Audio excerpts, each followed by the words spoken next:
Welcome viewers, welcome friends on MuniMeterHealth, your source of learning about human heart, its illness, its awareness, and of course cardiology. We are a dedicated site for patient education and medical education. So essentially we are educating our patients, their families, and of course the medical community. So like I always say, without any further ado, I like to delve into the subject matter. Today we're going to be talking about, in this short segment, about how the steam room or the sauna heat affect your heart. So what is the effect on the cardiovascular system? We call it CVS here. And how does steam and sauna affect the heart? So let's understand first what steam is. When you walk into a steam room, the temperatures normally are 110 to 114 degrees Fahrenheit. And the humidity, if you were to look at, the humidity was normally ranges 95 to 100% almost. More towards 100%. So this is with steam in the steam room. In the sauna, the temperatures are even higher. They could be up to 180 degrees to 200 degrees Fahrenheit. So it's sometimes very unbearable, that's why. But the fact is that's very dry, so it makes it a little more bearable in that regard because the humidity is only about 5 to maybe about 30%, but closer to 5%, if you will. But here the humidity is more towards 100%. So that's the major difference only if you were to look at between the steam and the sauna. So this is dry heat, and obviously this is moist heat.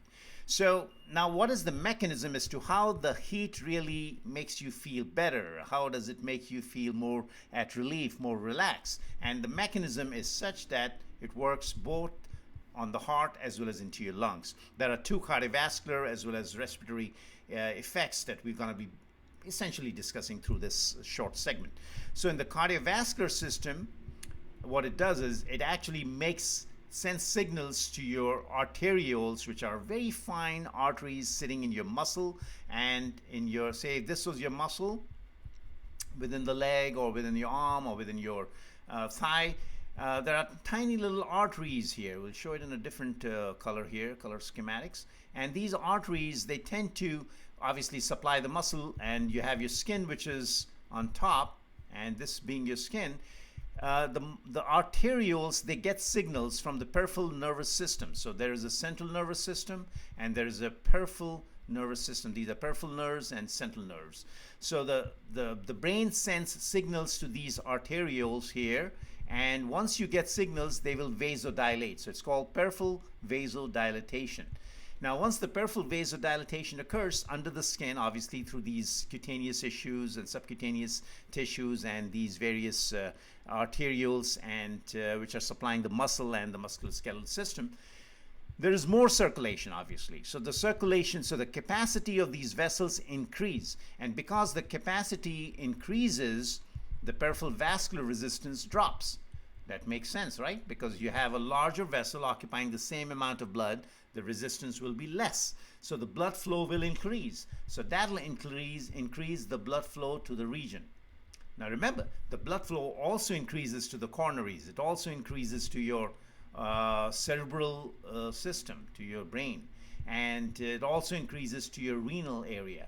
So there are signals that will be sent through this central nervous system and the peripheral nerves to the coronaries, which are in the heart, cerebral, which is obviously your carotids going to the brain, and renals, like in the kidneys. So these major vital organs where you will see the difference. And do not forget the lungs.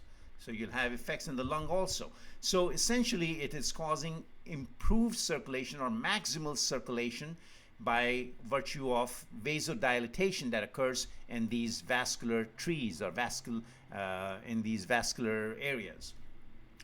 So having said that, the signals to the central nervous system also send signals to the heart.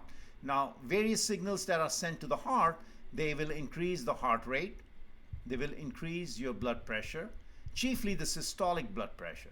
But the diastolic blood pressure actually goes down. Why? Because the peripheral vascular resistance has gone down.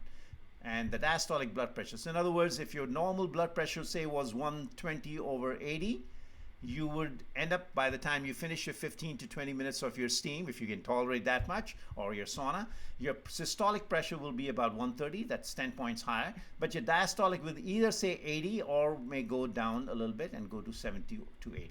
Okay, so just so that you know. So in other words, your systolic pressure rises, your diastolic pressure tends to go down a little bit during the time while you're spending the time in the steam. Now, the heart rate increases. It may go from 70 to up to 120. So the heart rate tends to increase the longer the time you spend in, and that's because of the intravascular volume that gets depleted. So that's the other mechanism. So one, peripheral vasodilatation that occurs, and two, the intravascular volume that decreases. And how does that decrease? One, because the capacity in these vessels has increased. The intravascular capacity is increased, so there is a relative drop in the intravascular volume. And more importantly is the sweating mechanism. Remember, the sweating is occurring profusely. Now, it is seen more obviously in a steam room than in a sauna. In sauna, you may sweat, you may not sweat as much. When in the steam room, you will sweat because of the humidity factor. The humidity factor is playing a huge role. So there is a loss of water. And now in the sweat, you not only lose water, you lose your sodium, which is your salt, your potassium, the other electrolyte, and very important electrolytes like chloride. You will also lose some toxins, which are very desirable, and chiefly the urea, the nitrogen, and the ammonia. So these are the various toxins that are lost in the sweat. So that's why it's called the detoxifying mechanism when you're spending time in the steam. Everybody says, oh, I'm just going there to detoxify myself in the steam or the sauna. So now what are the benefits? Now, very importantly, as I said, if your heart rate increases, your blood pressure increases, it's almost like getting on a treadmill, but not to the extent that you actually exercise your heart rate way up on the treadmill, but at least to the effect that even from 80 to 120, you can speed up your heart rate. Your blood pressure, as I said, your systolic pressure may go up a little bit, and your diastolic blood pressure tends to go down a little bit. Okay, so just so that you know. So these are the various benefits that will occur to the heart in the cardiovascular system. In the lungs, what will happen is you will improve the circulation. In that, you will see the functional capacity, we call it, or we may also call what is called is the vital capacity. The vital capacity profoundly improves, and there is an improvement in the FEV1, we call it FEV1. And the FEV1 is primarily called the forced expiratory volume at 1 second. That also improves. So the vital capacity improves, and the FEV1, they also improve. So we are looking at all of these as a major effects. Now, the cautions, the certain cautions you have to observe in these settings, and they are primarily that, remember the heart failure patients we talked about, or you have to be very careful with the heart failure patients. You have to be very careful with patients who have unstable angina and patients who have uncontrolled high blood pressure. Patients who have uncontrolled high blood pressure, they have to be very cautiously going into the steam rooms. And I suggest that make sure you discuss it out with your cardiologist, with your private physician, your GP, that, hey, look, you're going to be taking series of sessions in steam and sauna in the next few weeks, few months, and you like it, you just joined a membership. Is it okay or not? Whether or not you should be able to handle that. So again, please discuss with your cardiologist, with your internist, especially if you have heart failure, unstable angina, and of course your blood pressure is out of control. But if you have controlled blood pressure, controlled heart failure, then you should be okay, per your cardiologist, per your internist, to take the steam or the sauna. Okay, so just a word of caution. And again, it has profound effects on your immune system that you'll be able to combat minor or smaller infections much better, perhaps prevent the onset of certain infections as well. So it really boosts your immune system, and it doesn't happen overnight. It happens over a series of weeks and months of taking steam and sauna. Normally, I advise that for steam and sauna, you should spend only about 10 or 15 minutes, but you can take a break for about 5 minutes in between and go back and do it again for 10 and 15 minutes. So total top should be only about 30 minutes each session. Now, it should not be more than 30 minutes definitely, but again, as I said, you must take a break of 5 to 10 minutes so that this way you can replenish water.